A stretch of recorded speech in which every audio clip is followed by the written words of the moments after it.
శ్రీ గురుభ్యో నమః.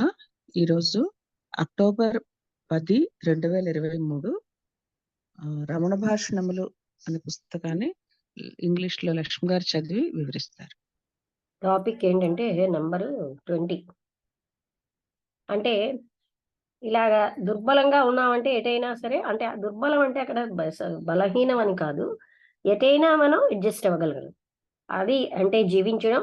విత్డ్రా అంటే అందులోంచి పక్కకు తొలగడం, అంటే చనిపోవడం అని మీనింగ్. ఇక్కడ హరికేన్ అంటే లాంతర్ అనమాట. డెస్ట్రాయ్ హరికేన్ కాదు ఇక్కడ, అది ఎలా మనం హరికేన్ కంటే లాంతర్ కాదు ఇక్కడ. ఇది ఒక రకమైనటువంటి తుఫాన్, ఇసుక తుఫాను లాంటిది. అంటే లేకపోతే చూడనా, హరికేన్ ఒక తుఫానే. ఎటువంటి తుఫాను?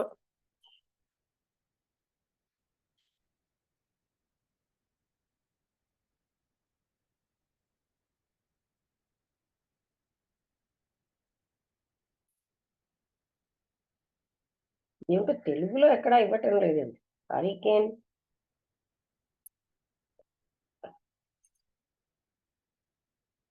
HURRI. హరికేన్ ల్యాంప్ చెప్పానా? హరికేన్ ల్యాంప్ కూడా ఉంది. హరికేన్ గ్లాస్ ఉంటుంది. ఇంకా మీనింగ్ ఎక్కడ? హరికేన్ మీనింగ్ అని కొట్టాను.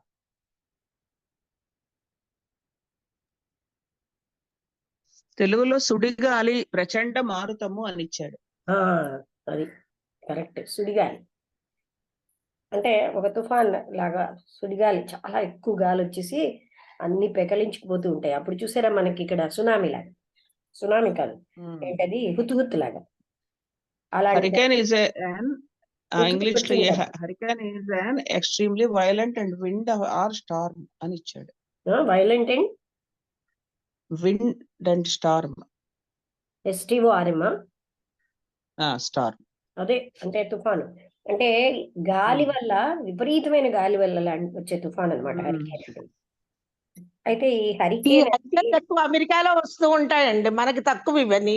చెప్పారండి, విశాఖపట్నంలో వచ్చింది కదా తుఫాన్, వచ్చింది మనకి ఫస్ట్ టైం. కానీ మనకి వచ్చే ఈ హరికేన్ అన్నది ఆ మొత్తం ఆ పంటల్ని నాశనం చేసేసింది. అక్కడ సముద్రపు నీరు ఆ ల్యాండ్ అంతా కమ్మేసింది. ఆ ట్రైన్ అన్నది నెమ్మదిగా పాకుతున్నట్టుగా వెళ్తోంది. దానికి రెండు వైపులాను చెట్లు పడి ఉన్నాయి. ఇళ్ళన్నీ కూడాను, అంటే మీరెవరు చూడలేదేమో, ఆ హుద్హుద్ తుఫాన్ టైంలో ఇలాగే చెట్లు ఎక్కడ పడితే అక్కడ పెద్ద పెద్ద వందల సంవత్సరాల చెట్లు పడిపోయి, అలాగే హౌసెస్ అంటే ఇల్లు, రోడ్, ప్లీజ్ ఇవన్నీ కూడా అట్టర్లీ అంటే అన్ని పూర్తిగా ధ్వంసం అయిపోయి, ఆ తుఫాను ఒక ఎంతో ఎక్కువగాను హాని చేసింది.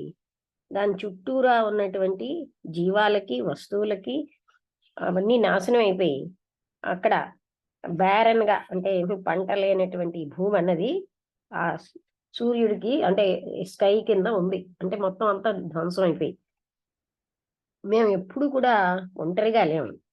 మేము ప్రజలతోటే పరివేష్టించబడి ఉంటాం, మా యొక్క ఆలోచనలతో కూడా. ఎప్పుడైతే పీపుల్ చాలా దూరంగా ఉంటారో, అంటే ప్రజలు దూరంగా ఉన్నా సరే, మా ఆలోచనలనే స్క్రీన్ తోటి వాళ్ళని చూస్తున్నాం. అంటే ఆలోచనలతో మనం అంత దూరంలో ఉన్న వాళ్ళని చూస్తూ ఉంటాం.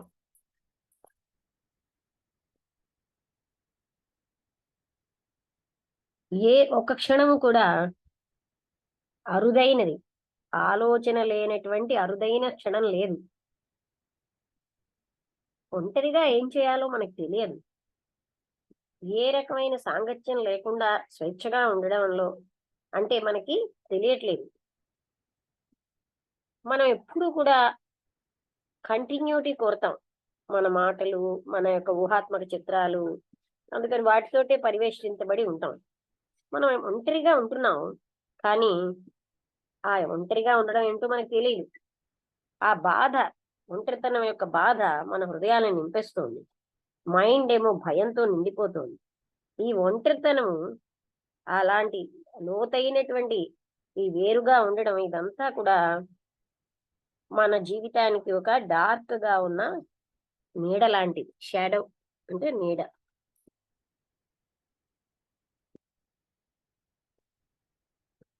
మనం ఆ ఒంటరితనం నుంచి పారిపోవడానికి ఏది వీలైతే అది చేస్తాం. మనం అన్నిట్లో దూకుతాం అన్నమాట.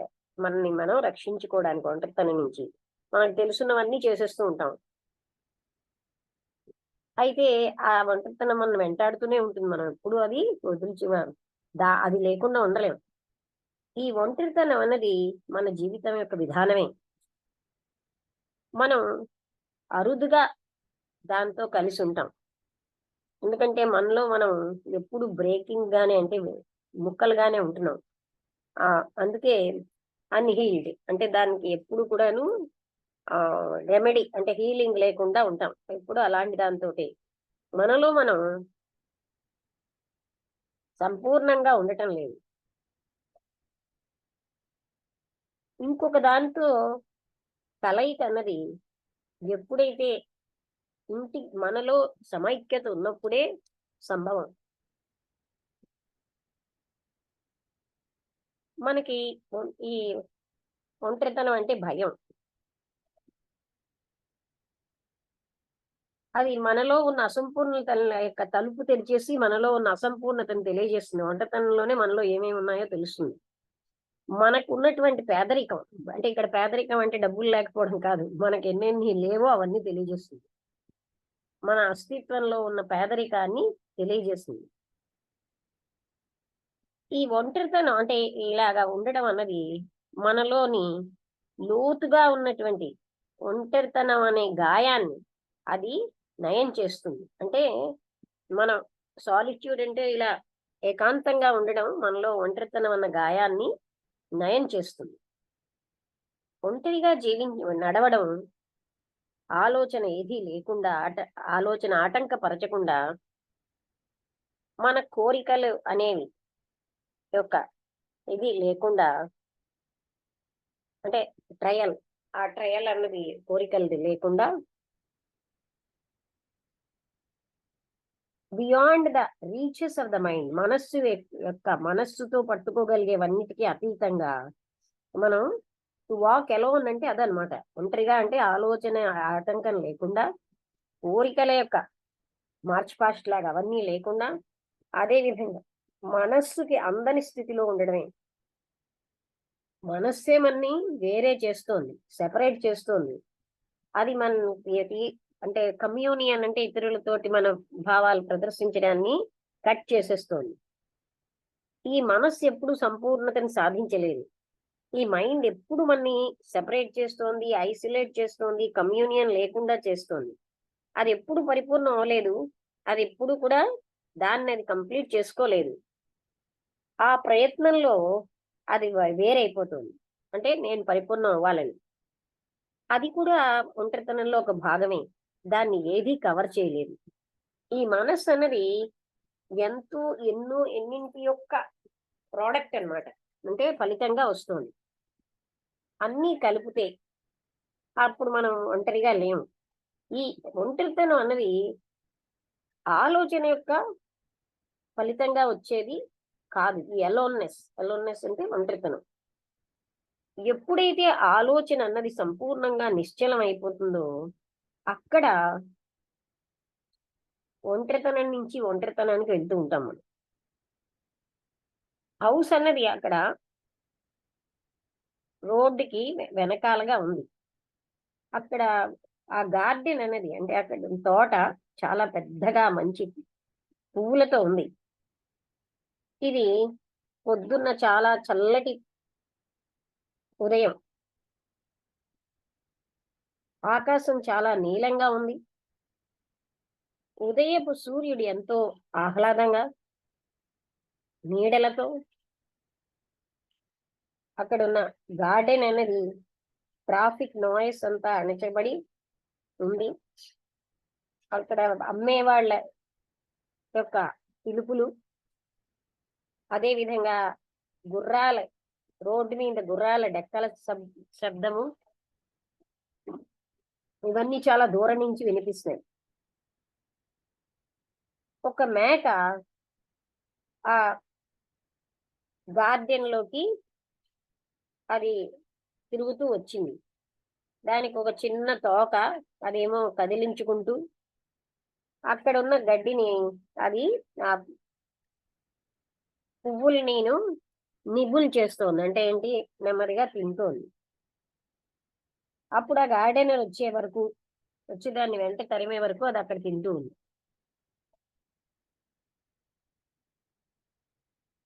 ఆవిడ ఏం చెప్తోందంటే, అది నేను చాలా డిస్టర్బ్ అయిపోయాను, కానీ నాకు అలా డిస్టర్బ్ అవడం ఇష్టం లేదు. ఈ బాధాకరమైనటువంటి అనిశ్చితత్వం నుంచి నేను బయటపడాలనుంది.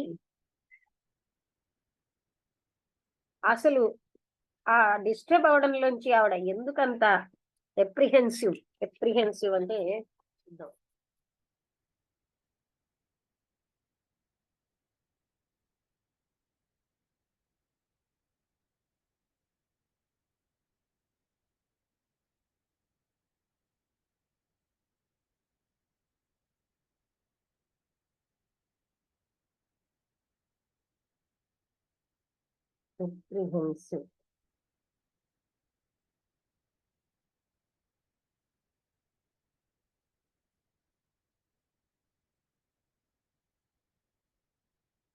ఎప్రిహెన్సివ్ మీనింగ్ ఇన్ తెలుగు చూద్దాం.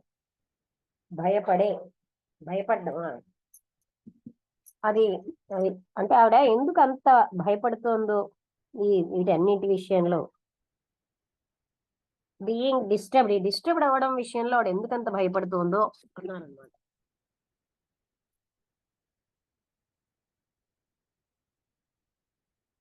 What do you mean by being disturb అవడం అంటే ఏమిటి మీ ఉద్దేశ్యం? దానికోసం ఎందుకంత భయపడుతున్నారు? నేను ప్రశాంతంగా ఉండదలుచుకున్నాను, ఒంటరిగా ఉండాలనుకుంటున్నాను.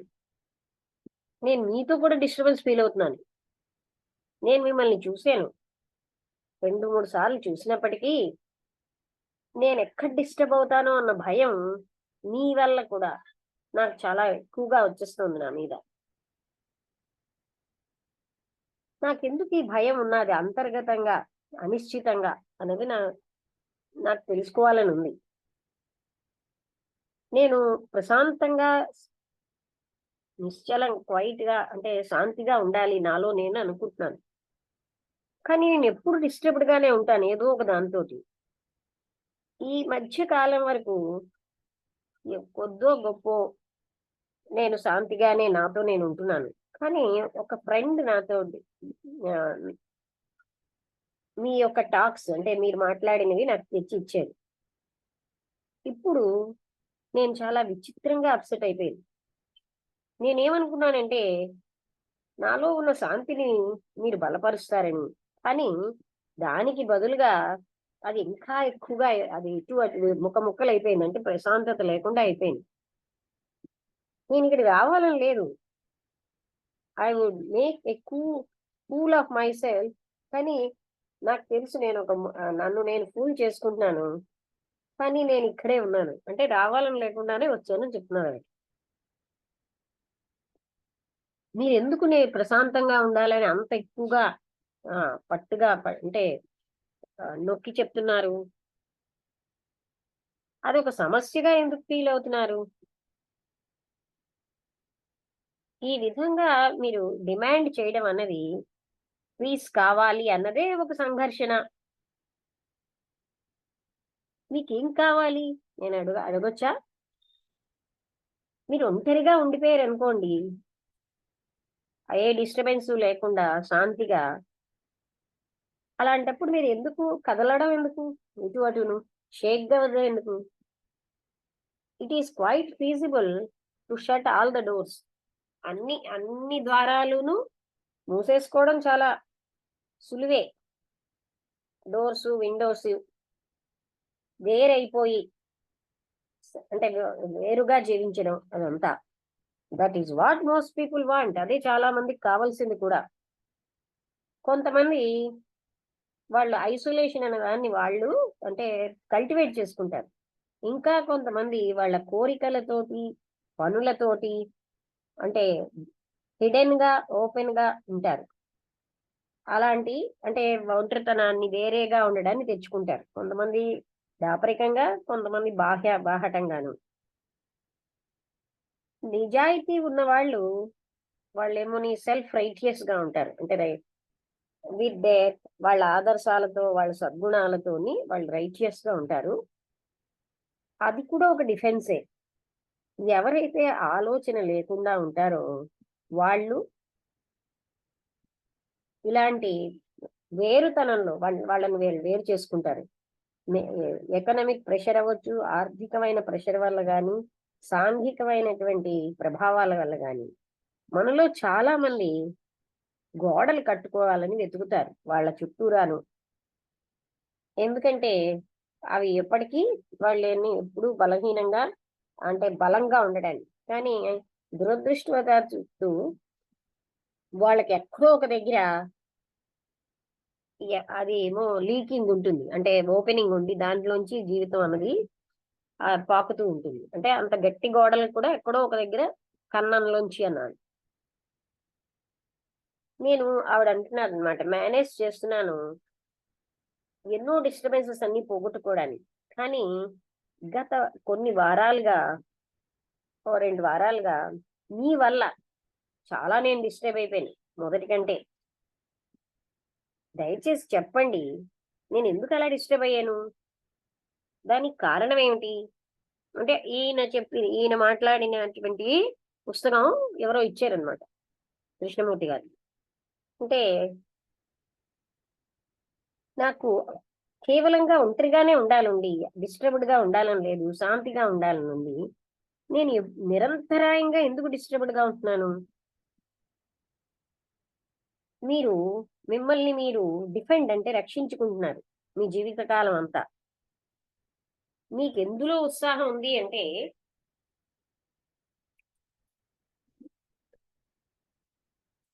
మీకు వినిపిస్తున్నారా ఇంత ఇంత దూరం నుంచి?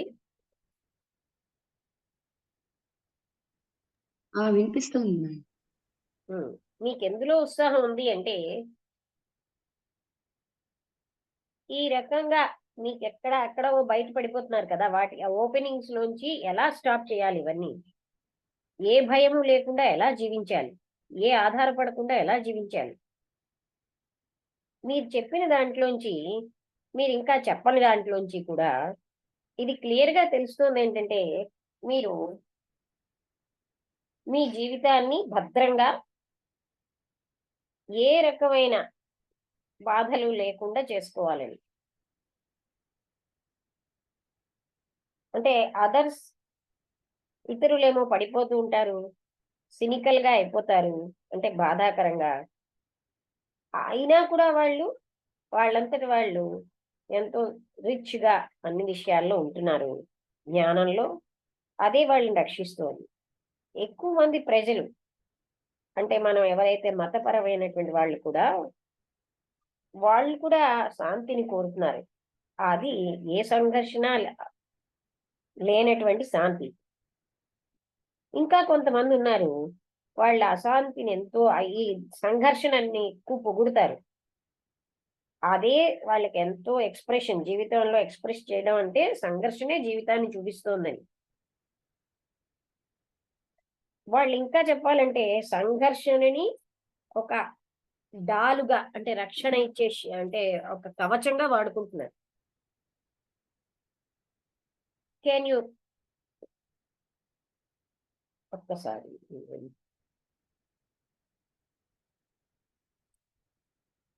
మీరు ఎప్పుడైనా శాంతిగా భద్రతని కోరుకున్నప్పుడు ఈ గోడల వెనకాల, మీ యొక్క భయాల వెనకాల, ఆశల వెనకాల అంటే ఇవన్నీ గోడలు కదా, వీటి వెనకాల మీరు ఎప్పుడైనా అంటే సెక్యూరిటీని వెతుక్కుంటున్నారు, అలాంటి దగ్గర శాంతి ఉంటుందా?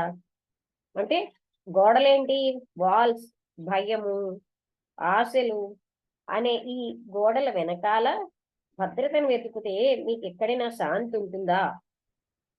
మీ జీవితం అంతా విత్డ్రాగా అయిపోయి అంటే మీరుగా వేరు చేసేసుకుని ఉంటున్నారు. ఎందుకంటే మీరు భద్రంగా మీ గోడల మధ్యలో పరిమితమైనటువంటి సంబంధాలతో మీరు డామినేట్ చేయగలుగుతూ భద్రంగా ఉండాలనుకుంటున్నారు. ఇదే కదా మీ సమస్య. మీరు ఎక్కువగా ఆధారపడుతున్నారు. మీరు దేని మీదైతే ఆధారపడుతున్నారో అదే మీరు కలిగి ఉండాలని కోరుకుంటారు. మీరు భయపడడం వల్ల అవాయిడ్ చేస్తున్నారు సంబంధాలు. అవి మీరు డామినేట్ చేయలేకపోతున్నారు. అంటే ఈ భయం వల్ల రిలేషన్షిప్ అంతటినీ అంటే మనుషులతోటి అన్నిటితోటిను మీరు ఏం చేస్తున్నారంటే అవాయిడ్ చేయదలుచున్నారు. అది మీరు చేయలేకపోతున్నారు. అదే కదా మీ బాధ. అది ఒక రకంగా బ్రూటల్ గా ఉంది. But perhaps that is it. వినడానికే వాస్తవికంగా ఉంది, కానీ బహుశా అదే అన్నారు ఆవిడ. నేను అడగొచ్చిన of what are you afraid? మీరు దేంతో భయపడుతున్నారు? ఏమంటే భయపడుతున్నారు? మీరు ఒంటరిగా ఉండడం అంటే భయమా, లేకపోతే మిమ్మల్ని వేరే చేసేయడం అంటే భయమా, మీకు అనిశ్చితంగా ఉండడం అంటే భయమా? ఏమిటంటే భయం? అప్పుడు ఆల్ మై లైఫ్, నా జీవితం అంతా ఇతరుల కోసమే నేను జీవించాను. నేను అలా అనుకున్నాను. అంటే నేను అలా జీవించానని అనుకోనవచ్చు. నేను ఒక ఆదర్శాన్ని పెట్టుకున్నాను. అందులో నైపుణ్యానికి అందరూ నన్ను పొగిడేవారు. ఆ ఆదర్శాలతో నేను చేసే పనికి అదే చాలా మంచిదని అందరూ నన్ను పొగిడేవారు. నన్ను నేను కాదనుకున్న జీవితం నేను గడిపాను. ఏ రకమైన భద్రత, ఏ రకమైన పిల్లలు, ఏ రకమైన ఇల్లు లేకుండా. నా సిస్టర్స్ కూడా వాళ్ళందరూ బాగా, నా సిస్టర్స్ బాగా మ్యారేజ్ అయింది. సాంఘికంగా వాళ్ళు చాలా ప్రామినెంట్ గా ఉన్నారు. నాకంటే అన్నయ్య గొప్ప అంటే పెద్ద ఉద్యోగి గవర్నమెంట్ లో. ఆయన్ని నేను చూసినప్పుడు నేనేమనుకున్నానంటే, నా టైం అంతా నేను వేస్ట్ చేశాను. నేనేంతో బాధాకరంగా ఫీల్ అయ్యాను. నేను చాలా లోతుగా పశ్చాత్తాపడ్డాను నేను చేసిన వాటన్నిటికీ. అలా చేయకుండా ఉండాల్సింది అనుకున్నాను. ఆ పని అంటే నాకు ఇష్టం లేదు. నేను చేస్తున్న పని అంటే ఇప్పుడు నాకు అది ఇష్టం లేదు. అది నాకు ఏ రకమైనటువంటి సంతోషాన్ని ఇవ్వలేదు. దాన్ని నేను వదిలించేసుకున్నాను, ఇతరులకి చేశాను. నేను అన్నిటినీ వదిలేసి వెనక్కి వచ్చేసాను. మీరు చూపెట్టినట్టుగా నేను నా యొక్క నన్ను నేను రక్షించుకోవడంలో చాలా గట్టిగా అయిపోయింది.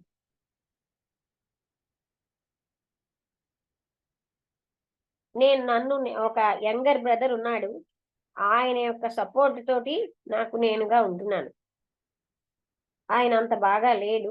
అండ్ హూ కన్సిడర్ ఆయన సీకర్ ఆఫ్ గాడ్, భగవంతుడిని అన్వేషిస్తున్నానని తను ఫీల్ అవుతాడు. నేనుగా అంతర్గతంగా భద్రతగా ఉండడానికి ప్రయత్నించాను. కానీ అది బాధాకరంగాను, ఎంతో ఎక్కువ కాలం అది బాధాకరమైన సంఘర్షణతో కూడి ఉంది. ఈ యంగర్ ఎవరైతే మీ టాక్స్ కి తీసుకొచ్చాడనమాట, ఆయన ద హౌస్ విచ్ ఇన్నాళ్ళు ఆయన ఇంట్లో నేను ఉన్నాను కదా, అది చాలా కేర్ఫుల్ గా, అది అంటే building began to tumble down, అదేమోని కూలిపోవడం మొదలెట్టింది. నేను భగవంతుడిని ఏమడిగానంటే, ఐ విష్ టు గాడ్, నేను ఎప్పుడు కూడా మిమ్మల్ని వినడానికి రాకూడదని, కానీ ఐ కెనాట్ రీబిల్డ్ ఇట్, నేను తిరిగి దాన్ని బిల్డ్ చేయలేకపోయాను. I cannot go through all that suffering, మళ్ళీ ఆ బాధ అంతటిని నేను, ఆ ఆతురతని నేను మళ్ళీ అది అనుభవించలేను. అలా అది మీకు ఐడియా లేదు అది ఎలా ఉంటుందో. నా బ్రదర్స్ సిస్టర్స్ ఒక మంచి పొజిషన్ లో, ప్రెస్టీజ్ లో ఉండడం అన్నది అది ఎంత బాధాకరంగా ఉంటుందో మీకు ఐడియా లేదు. ఎంతో ధనంతో, ప్రెస్టీజ్ తో పొజిషన్ లో ఉన్నారు. కానీ నేను ఆ విషయాల లోపలికి ఇంక వెళ్ళను. నేను వాళ్ళ నుంచి కట్ ఆఫ్ అయిపోయాను. నేను తరచు ఎప్పుడో గాని వాళ్ళని చూడను. మీరు చెప్పినట్టుగా నేను గ్రాడ్యువల్ గా క్రమేణా నన్ను నేను క్లోజ్ చేసేసుకున్నాను అన్ని సంబంధాల నుంచి. ఒకటో రెండో తప్ప. దురదృష్టం వశాత్తు మీరు ఈ టౌన్ లోకి వచ్చారు. ఇప్పుడు ప్రతిదీ కూడా నాకు విశాలంగా ఓపెన్ అవుతుంది. ఆ పాత గాయాలన్నీ జీవనంలోకి వచ్చాయి.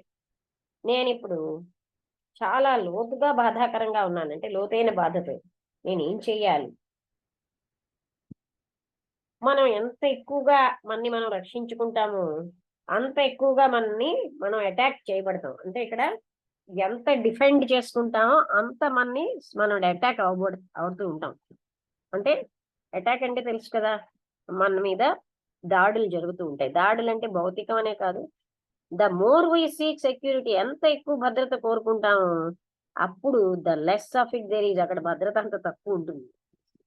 మనం ఎంత ఎక్కువ శాంతిని కోరుతామో అక్కడ అంత సంఘర్షణ ఉంటుంది.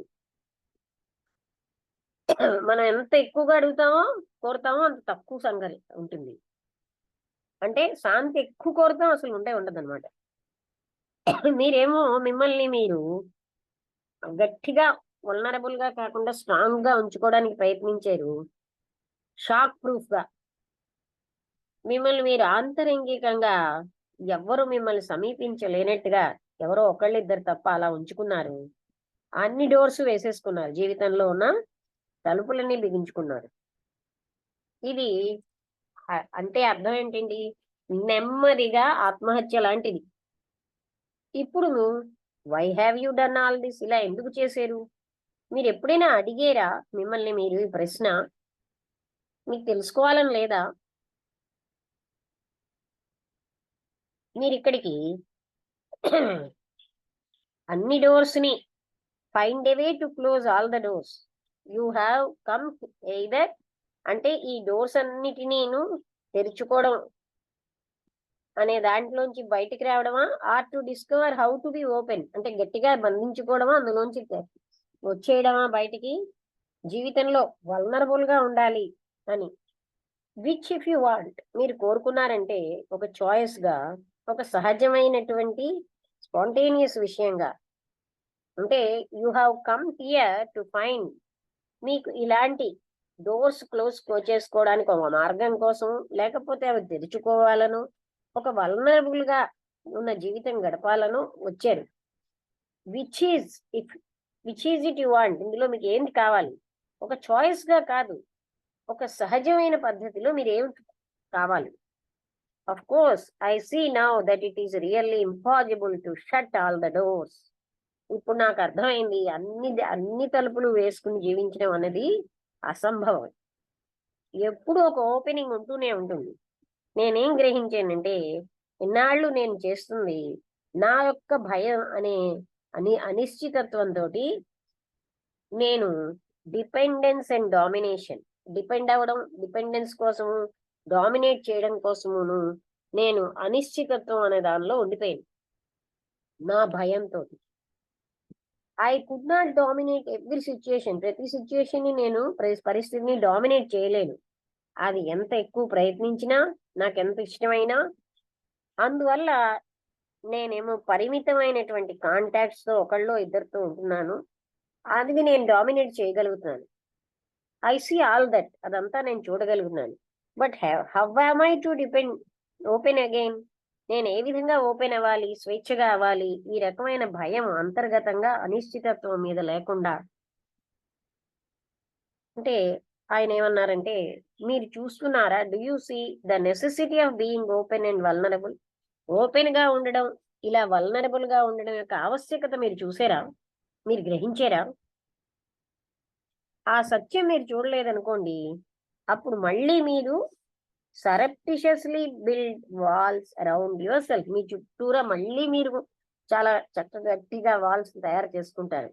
సత్యం అన్నది, to see the truth in the false, అంటే ఫాల్స్ లో ఉన్న సత్యాన్ని మీరు చూడడం అన్నది జ్ఞానానికి నాంది. అలాగే ఫాల్స్ ని ఫాల్స్ గా చూడడం అనేది చాలా ఉన్నతమైనటువంటి అవగాహన. మీరు ఇన్ని సంవత్సరాలు మీరు ఏం చేస్తున్నారో చూడగలుగుతున్నారు. అదొక్కటే మిమ్మల్ని ఇంకా సంఘర్షణకి దుఃఖానికి దారితీస్తుంది. యాక్చువల్ గా దాన్ని ఆ సత్యం ఎక్స్పీరియన్స్ చేయడం అన్నది which is not more verbal acceptance, అంటే కేవలం మాటలతోటే కాదు, విల్ పుట్ ఎన్ ఎండ్. అప్పుడు మీ యాక్టివిటీ అంతా కూడా అంత అయిపోతుంది. మీరు ఈ వల్నరబిలిటీ అంటే ఈ ఫ్లెక్సిబిలిటీ లాంటి దాన్ని యూ కెనాట్ వాలంటరీలీ మేక్. మీ అంతటి మీరుగా మీరు ఓపెన్ అవ్వలేరు. మీ యొక్క ఇచ్ఛాశక్తి అన్నది మిమ్మల్ని వల్నరబుల్ గా చెయ్యలేదు. మీరు వల్నరబుల్ గా అవ్వాలన్న కోరిక అంటే ఏంటి, గట్టిగా బలంగా అని ఉన్నాం కదా, అలా కాకుండా, బలం అంటే శారీరకం కాదు, మానసికంగా ఆ కోరిక అది ఏంటవుతోంది, మీకు మళ్ళీ నిగ్రహం అన్నదాన్ని తెస్తోంది. అంటే కోరిక ఎలా అడ్డుతుందని చెప్తున్నారు. అవగాహన చేసుకుంటేనే అసత్యాన్ని అసత్యంగా, అప్పుడే మీకు అందులోంచి స్వేచ్ఛ ఉంటుంది. అందుకనే మీరు ప్యాసివ్ గా వాచ్ఫుల్ గా ఉండండి. మీ యొక్క హ్యాబిట్ గా అలవాటైన రెస్పాన్సెస్ వాటన్నిటినీ మీరు అవేర్నెస్ తో, ఏ రకమైన రెసిస్టెన్స్ లేకుండా చూడండి. ప్యాసివ్ గా వాటిని వాచ్ చెయ్యండి. అలా మీరు వాచ్ చేసినప్పుడు ఒక చిన్న పిల్లవాడిలాగా ఏ రకమైనటువంటి ఆహ్లాదం గాని ఏదీ లేకుండా, అలాగే అరుచి గాని, ఐడెంటిఫికేషన్ అనేది డిస్టేస్ట్ ఆఫ్ ఐడెంటిఫికేషన్, నేను అది అని లేకుండా చూడండి. ప్యాసివ్ వాచ్ఫుల్నెస్ అనే దాని వల్ల ఫ్రీడమ్ వస్తుంది. మీ రక్షించుకోవడం, మిమ్మల్ని మీరు రక్షించుకోవడం నుంచి, మీ డోర్స్ అన్ని క్లోజ్ చేసుకోవడం నుంచి. వల్నరబుల్ గా ఉండడమే జీవించడం అంటే ఏంటి, గట్టిగా నేను ఇది అని అలా ఉండడం కంటే, అండ్ టు విత్డ్రా, అన్నిటి నుంచి నేను బయటపడిపోయి దూరంగా వెళ్ళిపోతాను అనుకోవడమే మృత్యు అన్నారు. ఈ పాయింట్ మీకు అర్థమైందండి శారద గారు? అర్థమైందా, అర్థం అవ్వలేదా? చాలా మంది ఇలాగే చేస్తుంటారు కదా, అంటే అందరూ నుంచి దూరం అయిపోయి నాకు నేనుగా జీవిస్తాను, ఎవరితో నాకు బంధాలు పెట్టుకోను, అప్పుడే నేను హాయిగా ఉంటాను అనుకుంటారు. అలా ఉండడం వల్లే మనకి ఎక్కువ బాధలు వస్తున్నాయి. ఆ పాయింట్ మనకి, అంటే మనం ఏంటి, అన్ని చోట్ల డామినేట్ చేయలేకపోతున్నాం, మనం ఏమీ కాకుండా ఉంటున్నాం. అది చూసి మనకి అనిపిస్తుంది, నేను అన్నిట్లో అందరికంటే ఎక్కువ ఉండాలి, కానీ అలా లేను గనక దూరం అయిపోతాను ఇలాంటి వాళ్ళందరితోటి, నాకు నేనుగా ఒంటరిగా జీవిస్తాను. ఇప్పుడు ఆవిడ అన్నయ్యలు వాళ్ళందరూ మంచి స్థితిలో ఉన్నారు, వాళ్ళ సిస్టర్స్ అందరూ ఏదో ప్రపంచం అనుకున్నటువంటి విధంగా మంచి డబ్బు ఆర్జిస్తున్నారు, పొజిషన్ ఉంది, కానీ నాకేమీ లేవు కనుక నేను వీళ్ళ నుంచి దూరం అయిపోతాను అనుకుంటే ఆవిడ మానసిక వాల్స్ కట్టేసుకున్నాడు దాన్ని తను రక్షించుకోవడానికి. కానీ ఆ వాళ్ళకి ఎక్కడో ఒక దగ్గర ఓపెనింగ్స్ ఉంటూనే ఉంటాయి. అది దాంతో ఏంటంటే ఆవిడ ఎప్పుడు బాధాకరంగా ఉంటున్నారు. అంటే ఆయన ఏం చెప్పారంటే, వల్నరబుల్ గా ఉండడం అంటే అంత గట్టిగా నేను ఇది అని ఒక డిఫెన్స్ గా ఉండడం వల్లే మనకి బాధ. వల్నరబుల్ అంటే ఏంటి, బలహీనంగా, అంటే ఎటు వంగినా సరే, అంటే దేనికైనా అడ్జస్ట్ అవ్వగలుగుతూ దాన్ని ఈజీగా తీసుకోగలిగినప్పుడే ఆ వల్నరబిలిటీవే జీవితం. అలా కాకుండా ఇంకేమిటి చెప్పారు, మృత్యు అన్నారు. వల్నరబిలిటీ ఈజ్ లైఫ్, అండ్ అన్నిటి నుంచి విత్డ్రా అయిపోవడం, ఇది వీళ్ళ నుంచి వాళ్ళ నుంచి, అదే మృత్యువు. అంటే ఇంకా ఏం చెప్పారు, గ్రాడ్యువల్ సూసైడ్ అంటున్నారు. అంటే మిమ్మల్ని మీరు